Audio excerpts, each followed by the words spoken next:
All right, let's dive straight in. Python in 2025, it's way more than just a coding language now, isn't it? Oh, absolutely. Think of it as this super versatile tool in the digital world.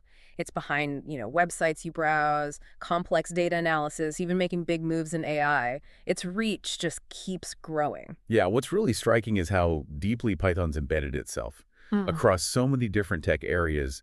It's not really a niche skill anymore. It's fundamental for a whole lot of roles. Exactly. And that's what we're really digging into today. What does it actually take to become a Python developer now in 2025? And, what do those career paths and opportunities look like? Yeah, and our goal with this deep dive is really to cut through all of the noise. We want to get to the essentials. We've looked at career guides, mapping out the learning path, salary reports for the money side of things, typical interview questions you might run into, Okay. project ideas for getting hands-on, overviews of the big web frameworks, and descriptions of all those Python libraries. There's so many. So think of this as your shortcut. We're pulling out the really crucial bits you need to understand what being a Python developer is all about.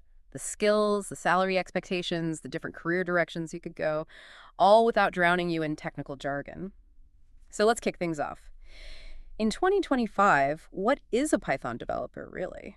Well, drawing from one of our sources, the developer roadmaps, a Python developer is basically a software developer.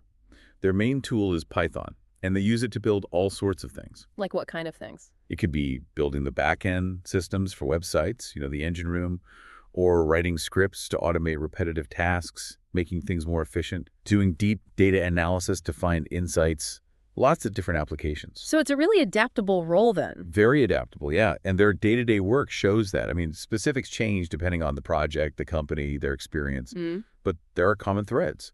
A big one is just writing clean, efficient Python code.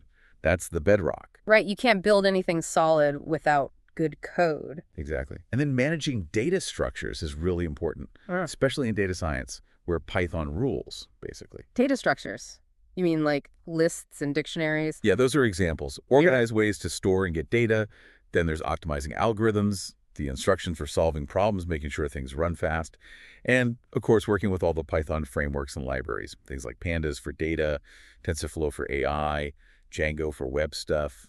Those are the tools of the trade. Okay, got a feel for what they do. Now, for someone thinking, hey, maybe I want to do that, where do they even begin? It feels like a big mountain to climb. The developer roadmap source really stresses the first step. Oh. Just getting a solid grasp of the Python language itself. The absolute basics. Yeah. Data types, numbers, text, lists, that kind of thing. How to write and use functions to organize code. And maybe getting into object-oriented programming, or OOP. You said maybe for OOP. Is it like a must-have right away? Well, interestingly, Python's quite flexible there. You can definitely build useful things without going full OOP straight off the bat. So while understanding it, structuring code around objects is definitely good, especially for bigger projects. You don't have to master it on day one. You can focus elsewhere first. Okay, that's kind of reassuring. Takes a bit of pressure off. So after the language basics, what's next? The next really vital thing is learning to use Python's libraries. These are like pre-built toolkits of code. Right. So NumPy is huge for anything involving numbers, calculations. Pandas is essential for data analysis. And requests makes talking to websites and APIs much easier. These are like indispensable. So it's not just knowing Python syntax, it's knowing how to use these existing solutions. Exactly. And as the source points out, which libraries and frameworks you focus on really depends on what you want to do. Makes sense. If you're aiming for web development, you'll look hard at Django or Flask, data science. Then Pandas, NumPy, maybe scikit-learn or TensorFlow become your focus. Automation. That's a whole different set of libraries for interacting with systems or scheduling tasks. Right, tailor the learning to the goal. What about the underlying computer science stuff? Do you need a CS degree? Well, a formal degree isn't always mandatory, no, but understanding fundamental data structures, things like linked lists, trees, hash maps that can seriously boost your problem-solving skills. The developer roadmaps mentions this. How so? They just give you different, often more efficient ways to organize and handle data, which is super valuable for complex problems. So it's more about having those concepts in your toolkit, however you learn them. Exactly.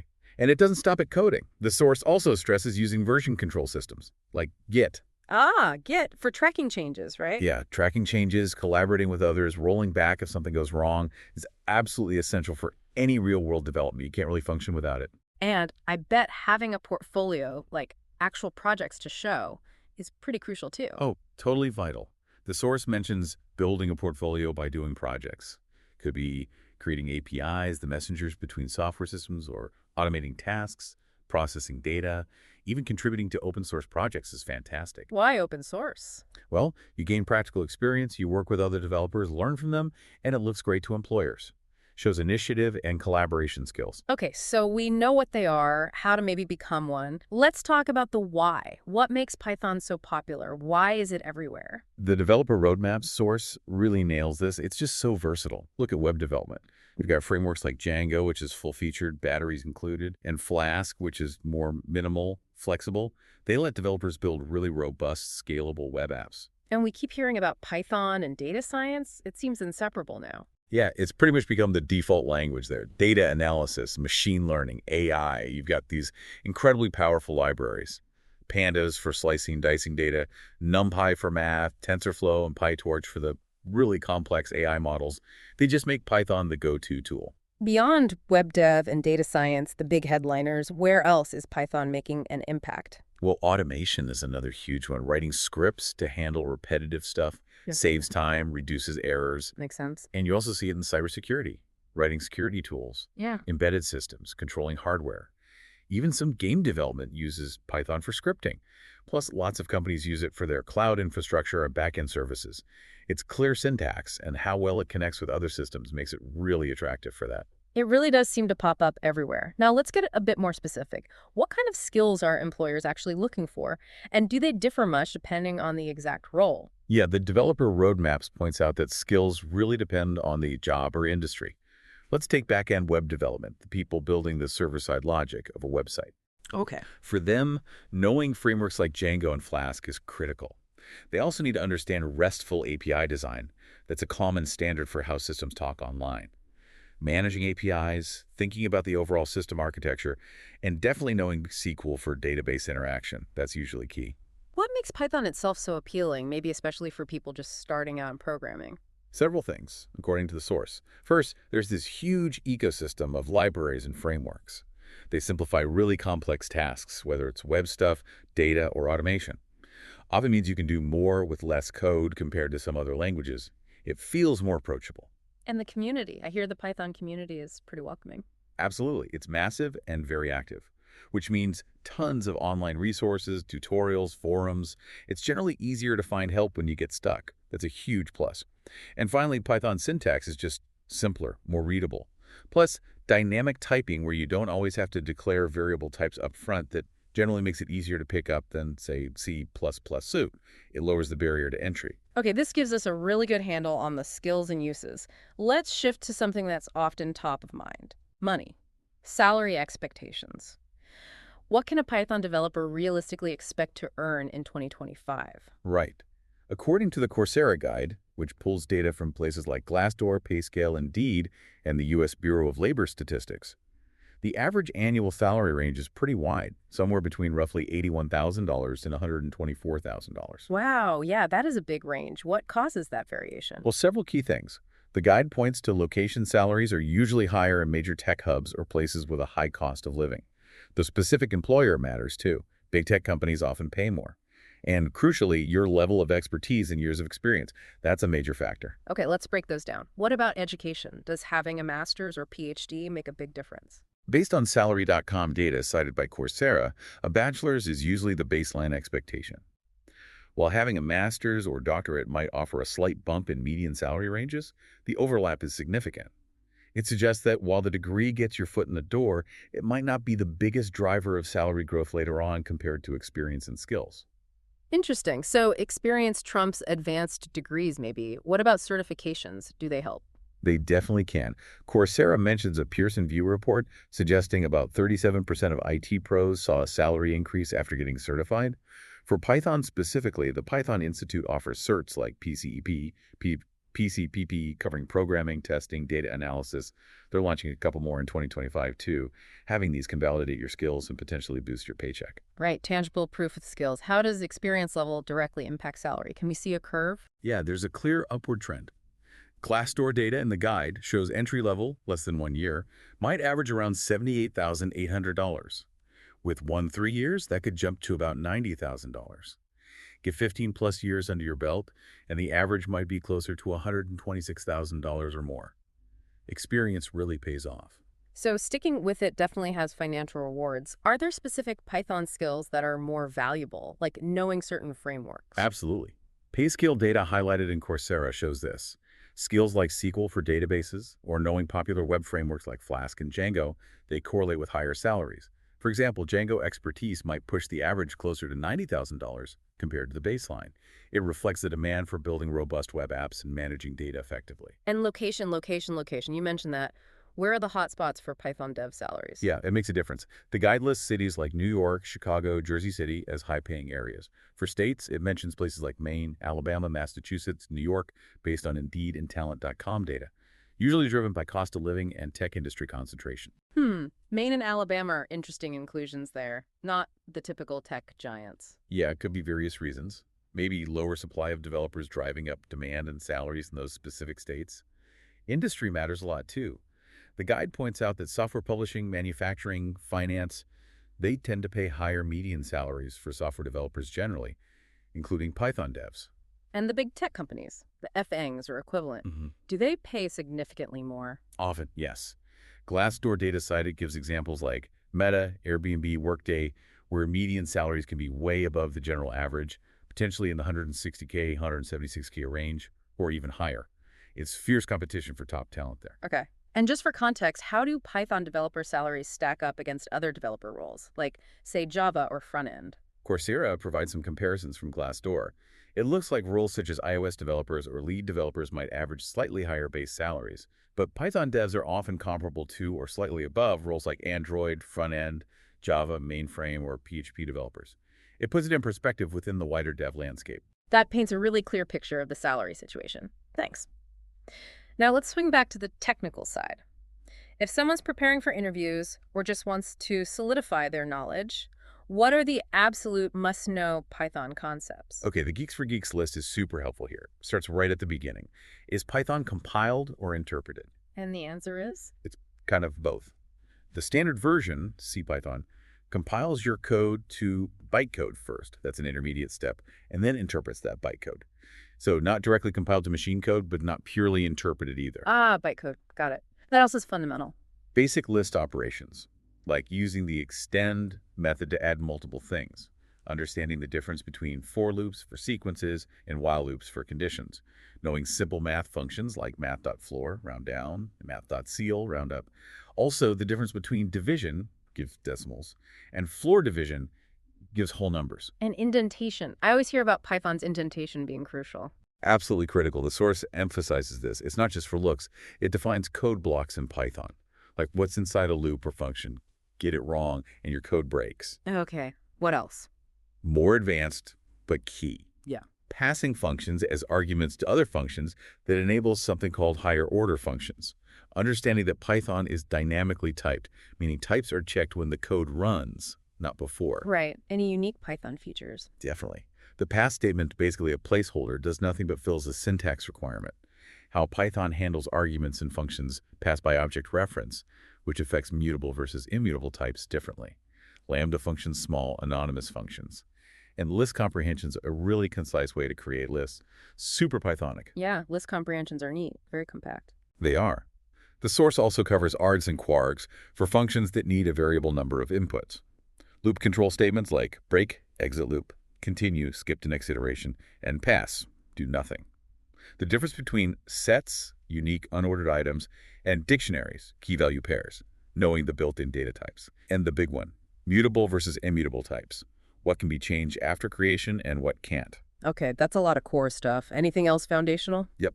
Variable scope, where a variable is accessible, local, global, etc. How lists differ from dictionaries. Ordered indexed versus unordered keyed. Writing doc strings, the built-in way to document your code.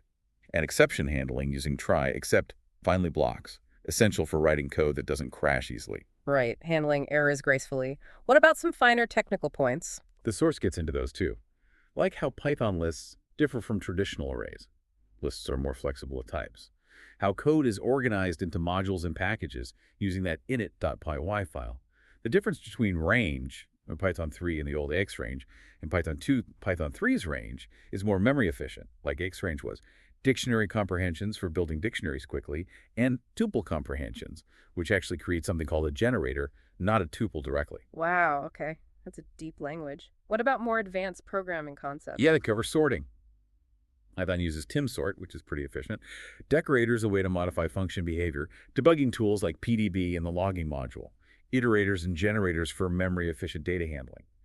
Object-oriented stuff like multiple inheritance. Python allows it.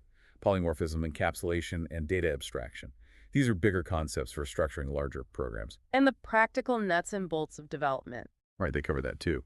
Python's memory management, automatic garbage collection, how to delete files using Oz or send to trash, slicing sequences to get parts of them, namespaces for organizing variable names, using pip, the package installer, absolutely crucial, the zip function for combining sequences, pickling for saving and loading Python objects, basics of classes and objects, getting the current time, access specifiers like using underscores, unit testing, the global interpreter lock or GIL, which affects multi-threading, function annotations, exception groups, new in 3.11, the match case pattern matching, Python switch statement from 3.neo, and the walrus operator from 3.8. It's a lot. It definitely sounds like a comprehensive list. Okay, so that's the theory. But theory only gets you so far, right? How do you actually get good and, maybe more importantly, prove you're good to employers? Projects. Exactly. Both DataQuest and Geeks for Geeks really hammer this home. Doing hands-on projects is critical. It's how you apply the theory, make it stick, and build that all-important portfolio. Tangible proof of your skills. Makes sense. So what are some good project ideas for someone just starting out to build confidence? They list a bunch of beginner-friendly ones. Things like an interactive word game, good for input-output, strings, maybe analyzing your own Netflix data intro to data analysis, or building a simple predictor, like for heart disease, using basic ML ideas. You could explore data from Hacker News or eBay. Other ideas, text encryption tool, countdown timer, maybe implement a basic sorting method, an interactive quiz, text-based tic-tac-toe, a unit converter, counter app, number guessing game, alarm clock, password generator, simple address book, all good starting points. Those sound achievable. What about when you're ready for the next step, intermediate level? For intermediate folks, the suggestions get more complex. Maybe upgrade that encryption tool. Build a tic-tac-toe game with a graphical interface and an AI opponent. Scrape data from websites and analyze it. Build a simple clock website. Automate some tasks you do regularly. Make a basic web browser, a notes app, a typing tester, a tool that notifies you when a website changes. Recreate a board game. Build a Wikipedia Explorer, a simple food ordering app, a URL shortener, or maybe build a very simple web page using Django or Flask. These involve more parts, maybe external libraries. And for the really ambitious, advanced projects? Yeah, the sources mention things like a stock market prediction app, very complex, a chat bot using natural language processing, a price prediction model for something specific, an interactive map visualizing data. These usually involve deeper algorithms, bigger data sets, or integrating multiple complex systems. I really feel like the key takeaway is pick something that interests you. Absolutely. DataQuest really stresses that. Pick projects aligned with your interests and what you want to learn. Start small, get something working, and then build on it. Iterate.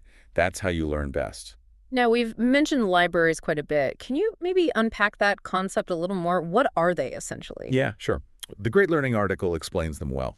Think of Python libraries as collections of pre-written code that's already been tested and optimized for specific tasks. So instead of reinventing the wheel every time, you can just import a library and use its functions.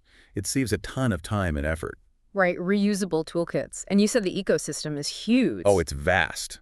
Whatever you're trying to do, web development, data analysis, machine learning, scientific computing, visualization, chances are there's a library, probably several, to help you. Can you give some examples of the really big, important ones? Definitely. For scientific computing and number crunching, NumPy and SciPy are foundational. For data analysis and manipulation, Pandas is king. For plotting data, Matplotlib is the classic. Yeah. But you also have Plotly, Dash, Streamlit, Bokeh for more interactive stuff. Machine learning. Scikit-learn is huge for general ML, while TensorFlow, Keras, and PyTorch dominate deep learning. Web development, we mentioned Flask and Django, but there's also Tornado, FastAPI. Making web requests. The request library is standard. Scraping websites, beautiful soup, web testing automation, Selenium, and that's really just scratching the surface. Wow. Any others that caught your eye from the source? Maybe more specialized ones? Yeah, the article mentioned quite a few others. RAMP for rapid ML prototyping. Python for managing project dependencies, really useful. Bob for signal processing and ML PyBrain and Milk, more ML toolkits. School Alchemy for database interactions. Theano and SimPy for math and symbolic computation. OpenCV for computer vision, working with images and video. NLTK and Spacey for natural language processing. PyGlit for game dev. LightGBM and Eli 5, also used in machine learning. The list just goes on and on. It really shows Python's power and the community's contribution. It's incredible. Okay, focusing back on web development for a second. We talked about frameworks like Django and Flask. What exactly do these frameworks do for a developer? So the Browser Stack article clarifies this. Web frameworks basically provide structure and tools specifically for building web applications. They handle a lot of the common boilerplate stuff. Things like routing requests, figuring out what code should run when someone visits a certain URL on your site, and database management, making it easier to work with the data your website needs. So they provide a kind of structure, a starting point, so you don't have to build everything from absolute scratch. Exactly. A foundation or scaffolding. Browser Stack lists the top 10 for 2025. We've mentioned Django, the big full-stack one, great for complex sites, and Flask and Bottle, micro frameworks, more minimal, flexible. Pyramid tries to find a middle ground. Then there's CherryP, Grok, TurboGears, Web2Py, which interestingly includes a web-based IDE, and asynchronous ones like Tornado and Bluebrain. Each has its own philosophy and strengths. So choosing the right one really depends on the project, doesn't it? Size, complexity. Absolutely. Django for big projects often makes sense. Flask or Bottle for smaller things, APIs, or when you want more control. Web2Py might be good for quick prototypes. And importantly, the article stresses testing. Whatever you build, you have to test it on different browsers, different devices to make sure it actually works for everyone. That's a crucial point. Development isn't done until it's tested properly. Okay, one last area, remote work. It's huge now. Are there good remote opportunities for Python developers? Oh, definitely. The built-in article makes that very clear. There's strong demand for remote Python devs across tons of different companies. Like what kind of companies? They list examples spanning fintech, Simply Business, Block, Tech Solutions, UL Solutions, Samsara, AdTech, RTD House, Terrakeet, even Food Tech, McDonald's Global Tech, Grubhub, AI, Hebia AI, cybersecurity, Hypori Inc. It's really diverse. Companies in all sorts of industries are hiring remote Python talent. It shows a really healthy market and lots of flexibility in where you can work. That's great news for people looking for that flexibility. Yeah, absolutely. The overall picture for Python developers in 2025 looks really positive. Lots of opportunity, growth potential, and remote options too. Okay, so let's try and wrap this up. Bringing it all together, it really sounds like Python development offers this huge range of interesting career paths, lots of different industries, and the potential for a good salary is definitely there. For sure. But the journey involves getting that solid foundation in Python itself, then mastering the libraries and frameworks relevant to where you want to go. Right, specializing a bit. Showing off your skills with actual projects and basically committing to always learning because tech changes so fast. That's a perfect summary. Python's adaptability, its amazing community, all the learning resources, it makes it a fantastic choice for anyone wanting a tech career today. It's a rewarding work. So now a final thought for you, our listener. We've talked about so many different applications, this dynamic field. What specific bit of Python development really sparks your interest? Is it the data science, the web building, the automation, and maybe more importantly, what's one small, manageable project you could start exploring, maybe even today, to begin your own deep dive into that area? We really hope you take that first step and explore what excites you.